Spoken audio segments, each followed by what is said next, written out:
बहुत बहुत धन्यवाद सर। आप सभी खंड शिक्षा अधिकारी एवं शिक्षकों का इस सत्र में बहुत बहुत स्वागत है। मैं आप लोगों को दोनों ही मॉड्यूल्स के लॉगिन का प्रोसेस, उनमें जो फॉर्म दिया गया है वो कैसे भरना है, उनमें किन किन चीज़ों का आपको ध्यान रखना है, इन सभी चीज़ों के बारे में डिस्कस करूंगा। मैं आप अपनी स्क्रीन एक बार शेयर कर देता हूँ।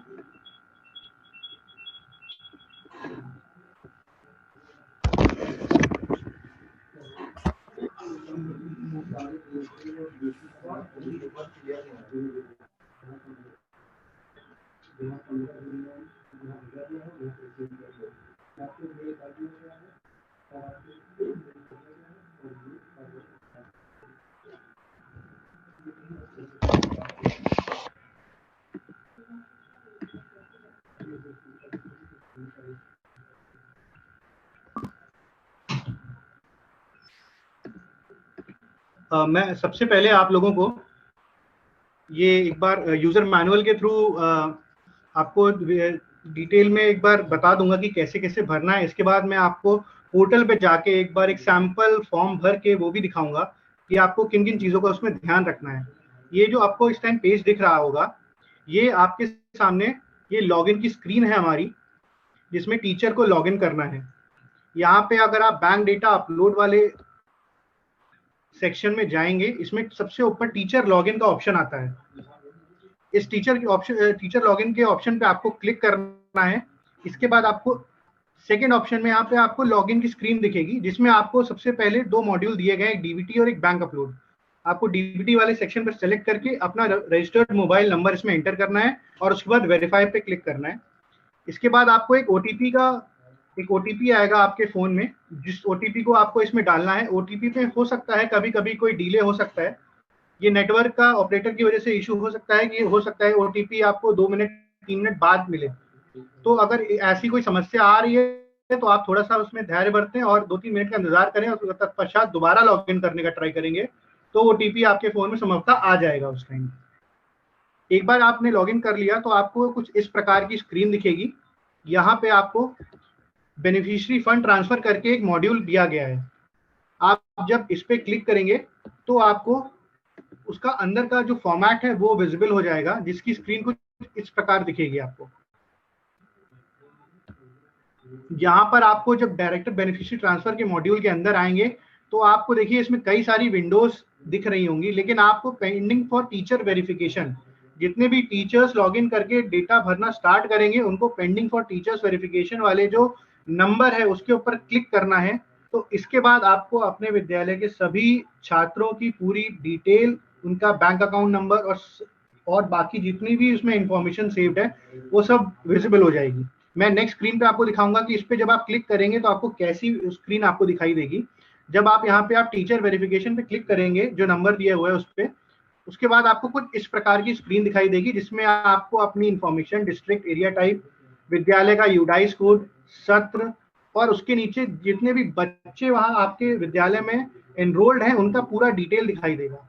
आप इस स्क्रीन पे देख सकते हैं कि कुछ बच्चों का अकाउंट नंबर ऊपर ब्लैंक आ रहा है तथा कुछ बच्चों का भरा गया है। तो जिन भी बच्चों के अकाउंट नंबर या फिर उनके अभिभावक के अकाउंट नंबर इसमें नहीं भरे गए हैं, उनका उस ऑप्शन को भरने के लिए आगे अगर आप देखेंगे तो एक ब्लू कलर का बटन लगा हुआ है जिसमें अपडेट लिखा हुआ है।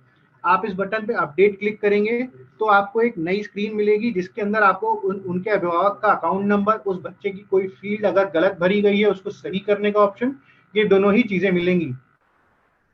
जब आप इस अपडेट बटन पे क्लिक करेंगे तब आपको इसकी नेक्स्ट स्क्रीन दिखेगी जो कि इस प्रकार होगी। इसमें आपको स्टूडेंट का डिटेल जो कि पहले से भरा हुआ है वो दिखाई देगा। इसके आगे जो गार्जियन से हम लोग उनकी सहमति ले रहे हैं उस पर आपको चेक करना होगा। उसको आई एक्सेप्ट करते हुए आगे बढ़ेंगे तो उसमें रिलेशनशिप गार्जियन, बच्चे का उस अभिभावक या माता पिता के संग क्या संबंध है उसको सेलेक्ट करते हुए फादर, मदर, ग्रैंड पेरेंट्स हैं अगर उसके, ग्रैंड फादर, ग्रैंड मदर है या अदर लोकल गार्जियन है, उस ऑप्शंस को सेलेक्ट करते हुए आप आगे बढ़ेंगे। इसके बाद सबसे पहले आपको गार्जियन का आधार नंबर, जो 12 डिजिट का आधार नंबर आपको मिला हुआ है, उसको बहुत ही ध्यानपूर्वक इस फील्ड में भरा जाएगा। उस और ध्यान रहिए जब भी आप एक बार भरते हैं कोई भी आधार नंबर, उसको आप एक बार दोबारा उनके आधार कार्ड से मिलान जरूर कर लें। इसके बाद गार्जियन का नेम जैसा कि आधार कार्ड में लिखा हुआ है बिल्कुल उसी तरह से गार्जियन का नेम एकदम सही स्पेलिंग के संग आपको इसमें भरना होगा और उनका जेंडर सेलेक्ट करना होगा। ये तीनों चीजें फील्ड भरने के बाद उसके नीचे आपको एक हरे कलर से क्लिक हेयर टू वेरीफाई दिख रहा है, जो कि यहाँ पे लिखा हुआ है। ये इस पे जब आप क्लिक करेंगे तो आपसे एक कंफर्मेशन मांगेगा कि क्या आपके द्वारा भरी गई जितनी भी डिटेल्स हैं वो सही है कि नहीं है। अगर सही है तो आप कंफर्म का बटन दबाएंगे, अगर आपको लगता है कि कुछ गलत भर दिया है तो आप कैंसिल करके उसको वापस से अपडेट करें, तत्पश्चात फिर से क्लिक टू वेरीफाई आधार पे करेंगे। एक बार आप जब कंफर्म कर देंगे तो हमारे UIDAI पोर्टल पे वो आधार का वेरिफिकेशन होगा और आपको एक मैसेज डिस्प्ले हो जाएगा कि आधार वेरीफाइड सक्सेसफुली। अगर दिए गए आधार में कोई गलती है या नाम में कोई गलती है तो आपको मैसेज आ जाएगा कि आधार वॉज इनवैलिड। इस तरह से हम आधार का चेक कर लेंगे। अगर आपको आधार इनवैलिड का मैसेज आता है तो आप अभिभावक को बोल सकते हैं कि आप जाकर वहाँ लोकल कस्टमर केयर सेंटर या जो आधार के केंद्र बने होते हैं वहाँ जाके अपना आधार चेक करवा लें, जो भी उसमें त्रुटियां हो वो सही करवा लें। तत्पश्चात फिर से आप उनका आधार दोबारा से फीड कर सकते हैं और एक बार सही होने के बाद। इसके बाद इसके नीचे वाले सेक्शन में गार्जियन बैंक डिटेल्स है। जिन भी बच्चों के अभिभावकों का खाता संख्या उनके डिटेल्स के संग नहीं जुड़ी थी उनको भरने के लिए यहाँ पर एक ऑप्शन दिया गया है।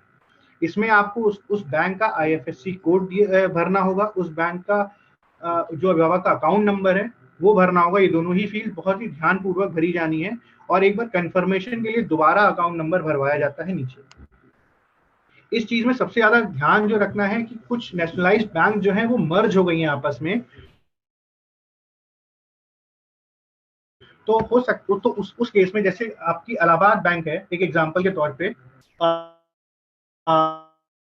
एक इलाहाबाद बैंक है जो कि आपकी इंडियन बैंक हो गई है, तो उस केस में अगर आपकी IFSC कोड जो होगा वो इंडियन बैंक का भरना होगा। IFSC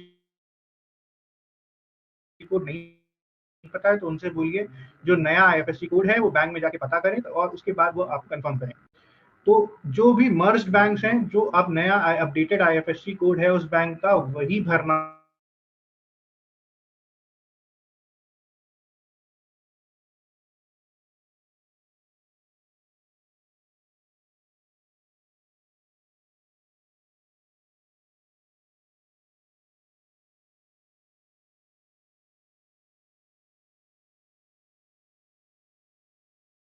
और अगर कोई इन्फॉर्मेशन उसकी सही करनी है तो अपडेटेड इन्फॉर्मेशन डाल के फॉर्म को सेव करना है।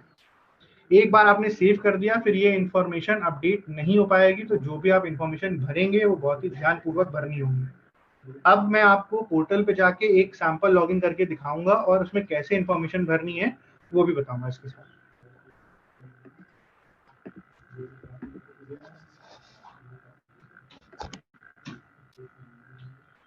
यहाँ पर अगर आप मेरी स्क्रीन देख सकते हैं तो देखिए मैंने टीचर लॉगिन पे क्लिक किया, मेरे को वही दोनों ऑप्शन जो अभी मैंने आपको यूजर मैनुअल में दिखाए थे वो यहाँ दिख रहे हैं।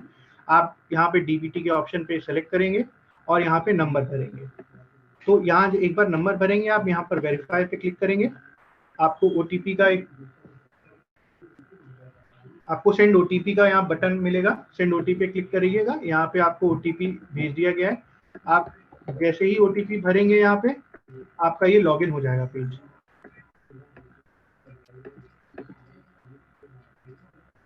देखिए जो स्क्रीन मैंने वहां पे दिखाई थी वही स्क्रीन बिल्कुल यहाँ पर आपको दिख रही है। यहाँ पे आपको DBT डायरेक्ट बेनिफिशियरी ट्रांसफर का जो मॉड्यूल है वो यहाँ पे लाइव लगा हुआ है।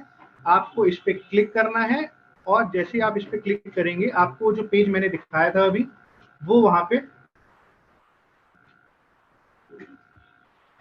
अवेलेबल हो जाएगा। ये देखिए जो मैंने स्क्रीन आपको दिखाई थी, कितने एनरोल्ड स्टूडेंट्स हैं और कितने यहाँ पे पेंडिंग फॉर टीचर वेरिफिकेशन है। आपको इस पेंडिंग फॉर टीचर वेरिफिकेशन ध्यान रखिएगा, आप टीचर्स को सिर्फ पेंडिंग फॉर टीचर वेरिफिकेशन वाले पे क्लिक करना है। उस पर जब आप क्लिक करेंगे तो आपको वो जो DCF फॉर्मेट मैंने आपको दिखाया था वैसा खुल के आ जाएगा। अगर आप मेरी स्क्रीन देख सकते हैं तो इसमें देखिए आपके स्कूल की सारी इंफॉर्मेशन, उसका यूडाइस कोड, सत्र, ब्लॉक, टाउन, स्कूल की कैटेगरी सब अवेलेबल है। इसके नीचे आप देखेंगे तो देखिए बच्चों की सारी इंफॉर्मेशन आ रही है, जितने भी बच्चे उस स्कूल में नामांकित है उन सबकी पूरी पूरी इन्फॉर्मेशन आ रही है। क्या उनका स्टूडेंट जेंडर है, डेट ऑफ बर्थ क्या है, किस क्लास में पढ़ रहे हैं, एसआर नंबर क्या है, गार्जियन अकाउंट का पूरी डिटेल भरी हुई है इसमें, रिलेशनशिप विद गार्जियन और ये सब अवेलेबल है। इसमें देखिए जो मैंने आपको अपडेट का बटन दबाया, अपडेट का बटन दिखाया था, वो यहाँ पे अवेलेबल है। जैसे अगर किसी बच्चे का नॉट वेरीफाइड स्टेटस है आधार का, तो मैं जैसे उस पर अपडेट पे क्लिक करता हूँ, जैसे यहाँ पे ये मैंने क्लिक किया तो मुझे जो फॉर्म मैंने आपको अभी बताया था वो देखिए बिल्कुल वही फॉर्म यहाँ पर खुल के आएगा। इसमें आपको यहाँ पे चूंकि इस बच्चे का आधार अभी वेरीफाइड नहीं है, तो ये जो फील्ड्स आपको दिख रही हैं जैसे कि student name, student date of birth, gender, class name, उसका एड्रेस, ये सारी फील्ड्स ओपन दिख रही हैं, ओपन टू एडिट है ये अभी, इसमें आप बदल सकते हैं। जिन बच्चों का आधार वेरीफाइड हो गया होगा उसमें ये आपको फील्ड एडिट करने को नहीं मिलेंगी, उसमें आपको यहाँ नीचे दिए गए ऑप्शन पे जाके सेलेक्ट करना होगा और तत्पश्चात जो भी फील्ड आपको अपडेट करनी है वो अपडेट करनी पड़ेगी। अब जैसे यहाँ पे ये जो लड़का है पंकज, इसकी मैं अपडेट डिटेल्स यहाँ पर आधार वाली भरूंगा। एक सैंपल डिटेल दिखाता हूँ। सबसे पहले मुझे यहाँ पे कंसेंट को अग्री करना होगा, उसमें आई एक्सेप्ट पे क्लिक करना होगा। यहाँ रिलेशन विद गार्जियन लिखा हुआ है, जैसा मैंने बताया था कि फादर, मदर, ग्रैंड फादर और लोकल गार्जियन का ऑप्शन है। सपोज मैं सेलेक्ट करता हूँ फादर, मैंने फादर का रिलेशन सेलेक्ट करने के बाद यहाँ पर मैं एक सैंपल आधार भरूंगा। मैं अपना अभी भर के एक बार डालता हूँ।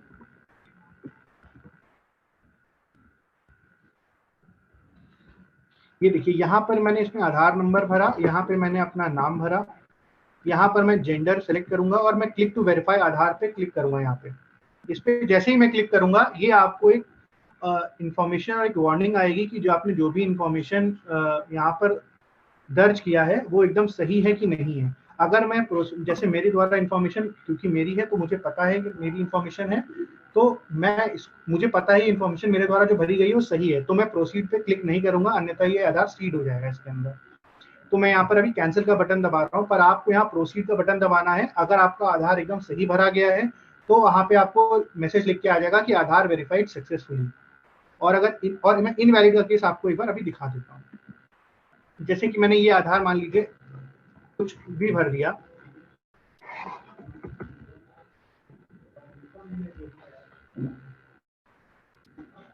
ये मैंने देखिए एक मैंने रैंडम आधार नंबर भर दिया है और नाम डाल दिया। अब मैं क्लिक टू वेरीफाई आधार पे करूंगा, मुझे सेम इन्फॉर्मेशन दोबारा दिखेगी। मैं जैसे प्रोसीड पे करूंगा तो देखिए यहाँ पर लिख के आ गया इनवैलिड आधार नंबर।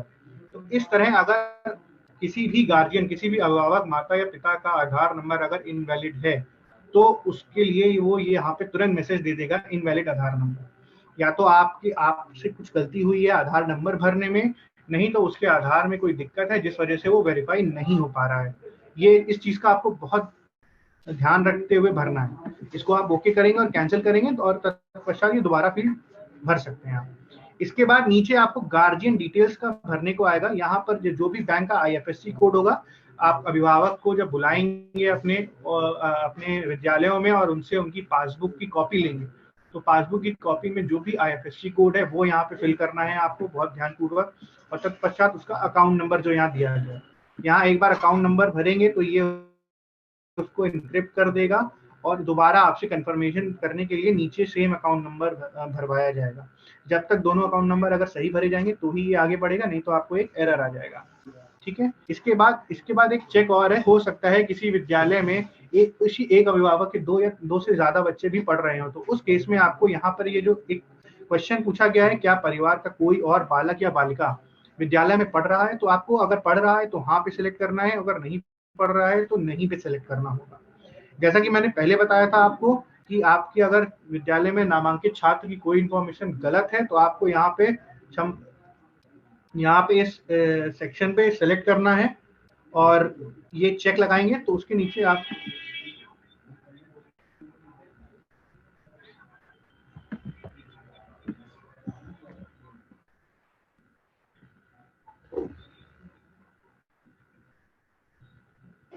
मैं इसको आपको एक बार दोबारा दिखा देता हूँ।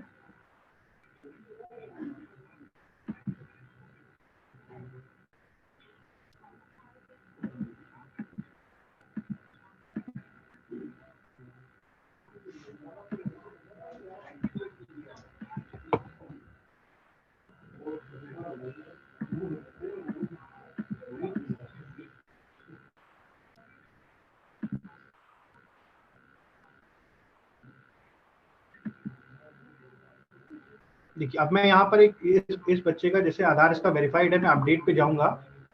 जैसे ही मैं अपडेट पे क्लिक करूंगा, आप पिछले स्क्रीन पे मेरा दिखा था कि मैं बच्चे की इन्फॉर्मेशन चेंज कर सकता था, ये सारे सफेद थे, इन पे मैं क्लिक करके एडिट कर सकता था। पर अभी आप देखेंगे चूंकि इस बच्चे का आधार वेरीफाइड है तो मुझे ये इन्फॉर्मेशन चेंज करने का ऑप्शन यहाँ पे नहीं मिलेगा। अगर अब जैसे मैं यहाँ पे इस नीचे वाले ऑप्शन पे क्लिक करूंगा, यदि छात्र संबंधित दर्ज जानकारी में कोई त्रुटि है तो उसको सही करने के लिए चेक करना होगा। तो देखिए मेरे पास 4 ऑप्शन खुल के आ रहे हैं। यदि बच्चे का डेट ऑफ बर्थ में कोई संशोधन करना है तो आप डेट ऑफ बर्थ पे क्लिक करेंगे, उसके आगे उसकी सही जो डेट ऑफ बर्थ है वो यहाँ पर भरेंगे और नीचे अपडेट पे क्लिक कर देंगे। अगर आपको ऐसा लगता है कि एसआर नंबर में कोई दिक्कत है या गलत दिया हुआ है, आप उसका अपडेटेड एसआर नंबर यहाँ पर भरेंगे। अगर लगता है आपको कि नाम की स्पेलिंग में कोई गड़बड़ है तो नाम सेलेक्ट करिए, उसका सही नाम भरिए यहाँ पे। अगर लगता है आपको जेंडर उसका गलत भर गया है, कोई फीमेल था उसका मेल हो गया है, मेल का फीमेल हो गया है, तो जेंडर पे सेलेक्ट करेंगे, उसका यहाँ पे जेंडर सेलेक्ट करेंगे और उसके बाद अपडेट कर देंगे। अपडेट करने के बाद सेव का ऑप्शन आएगा, उसको आप जैसे ही सेव करेंगे ये इन्फॉर्मेशन उसके अभिभावक का पूरा अकाउंट, उसका आधार वेरिफिकेशन तथा बच्चे से रिलेटेड जितनी भी इंफॉर्मेशन है ये सब वहां पे सेव हो जाएगी। इसके बाद आपको उसको एडिट करने का ऑप्शन नहीं मिलेगा। तो इसलिए मैं दोबारा ये रिपीट करूंगा कि इसको बहुत ही सावधानी पूर्वक, बहुत ही ध्यान पूर्वक हर इंफॉर्मेशन को भरें, क्योंकि ये बहुत ही क्रिटिकल इंफॉर्मेशन है। हम लोग आधार और बैंक अकाउंट में पैसा भेजने वाले हैं, तो उस वजह से इसको बहुत ही ध्यान पूर्वक भरा जाना। इसके बाद मैं आपको स्टूडेंट एनरोलमेंट वाली जो हमारा एक मॉड्यूल था जिसमें स्टूडेंट काउंट का इंफॉर्मेशन भरी जानी है, उसको मैं आपको दिखा देता हूँ। यहाँ स्टूडेंट एनरोलमेंट साइड में आपको दिखेगा। आप जब इस पे क्लिक करेंगे तो आपको एक इस तरह का फॉर्मेट दिखाई देगा जिसमें आपको कुछ इंफॉर्मेशन ऊपर दी गई है। यहाँ पर आपको 3 इंफॉर्मेशन दी गई है। सबसे पहली चीज, बहुत सारे मुझे एक मैसेजेस आ रहे थे कि कंफ्यूजन था कि कौन सी पंजिका को लेना है। तो जैसा कि पत्र में भी लिखा हुआ था कि छात्र उपस्थिति पंजिका को ही आपको लेना है और उसमें 31 मार्च 2021 तक का जो भी नामांकन है कक्षा 1 से 8 तक का सिर्फ वही लेना है। और उस 31 मार्च तक की जो भी आपकी नामांकन की स्थिति थी कि कितने उसमें छात्र, कितनी छात्राएं थी, उनका यहाँ पे विवरण देना है। आप जब उस पर क्लिक करेंगे तो ये तरीके का फॉर्म खुलेगा। यहाँ पे आपको अपना डिस्ट्रिक्ट, एरिया टाइप, फिर सत्र, ब्लॉक, टाउन, स्कूल नेम, यहाँ यूडाइस कोड अवेलेबल होगा। अगर आपको लगता है कि यूडाइस कोड में कुछ गलती है तो आप यहाँ पर यूडाइस कोड को सही कर सकते हैं। आपको उस यूडाइस कोड से संबंधित जो विद्यालय है उसमें क्या कैटेगरी के अंदर आता है। अगर वो बेसिक शिक्षा में आता है तो बेसिक शिक्षा, अगर वो किसी और लोकल बॉडी, गवर्नमेंट एडेड सहायता के सहायता प्राप्त में आते हैं, मदरसे में आते हैं, अगर मतलब कई तरीके की यहाँ पे जो यूडाइस के अंदर कैटेगरीज होती हैं वो यहाँ दी गई हैं। अगर आपका जो विद्यालय है वो इन कैटेगरी में फॉल करता है तो उस कैटेगरी को सिलेक्ट करते हुए आप आगे बढ़ेंगे। यहाँ पर देखिए जैसे मुझे दिखाई दे रहा है कि कक्षा 6, 7 और 8 है इस स्कूल में।